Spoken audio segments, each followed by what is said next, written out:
Hello बच्चों, हम कक्षा 10th की गणित पढ़ रहे हैं। तो यहाँ मैंने प्रश्नावली 5.2 इसमें आपको सबसे पहले ये सूत्र अच्छे से पता होना चाहिए। सूत्र है an बराबर a प्लस n माइनस 1 कोष्टक बंद और फिर यहाँ पे d। ये सूत्र अच्छे से याद कर देना है। इसमें देखते हैं इसमें an और ये सब क्या है। इसको मैं तुम्हें उदाहरण से समझाता हूँ। 3, 8, 13, 18, ठीक है। ये आपको एक समांतर श्रेणी दे रखी है ना, अरिथमेटिक प्रोग्रेशन एपी दे रखी है यहाँ पे।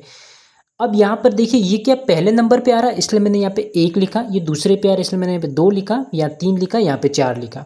तो ये क्या वैल्यू है, 1 2 3 4, ये n की वैल्यू है। यहाँ पे मैं पूछूंगा n की वैल्यू बताओ कितनी, 1। n की वैल्यू यहाँ पे कितनी हो जाएगी, 2। n की वैल्यू 3, n की वैल्यू 4, ठीक है। 4 नंबर पर ये किसकी वैल्यू है, n की वैल्यू, ठीक है।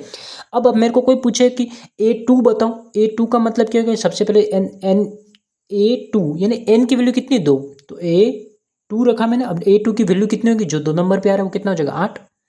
मेरे को किसी ने a3 पूछा तो तीसरे नंबर में a लिखूंगा यहाँ पे और नीचे 3 लिखूंगा, ठीक है। n नीचे आता है, ठीक है। यहाँ पे n की जो भी वैल्यू, n की वैल्यू कितनी, 3 बराबर। अब उसकी वैल्यू कितनी, 13, इसलिए यहाँ पे a3 बराबर ये लिखा मैंने।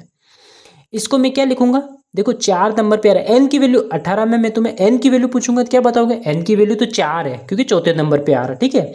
अब उसको लिखेंगे कैसे, चौथा पद, तो a और नीचे क्या आ जाएगा, 4 बराबर कितना हो गया, 18, ठीक है। a4 की वैल्यू ये हो गया, ठीक है, क्लियर।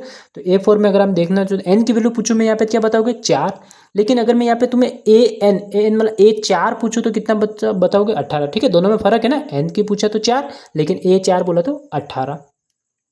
और यहाँ इसमें ए क्या है, ए तो अपने को पता है प्रथम पद, उसको इंग्लिश में कहते हैं फर्स्ट टर्म, और फर्स्ट टर्म को क्या बोल देते हैं, A1, ठीक है। क्या बोल देते हैं इसको, A1। और डी यानी क्या हुआ, common difference. Common difference Hindi में उसे कहते हैं सार्व अंतर। सार्व अंतर कैसे निकालेंगे, आगे वाले टर्म में से पीछे वाली टर्म में से 8 में से 3 गया, कितना गया, 5। तो यहाँ पे डी की वैल्यू क्या आ जाएगी, 5।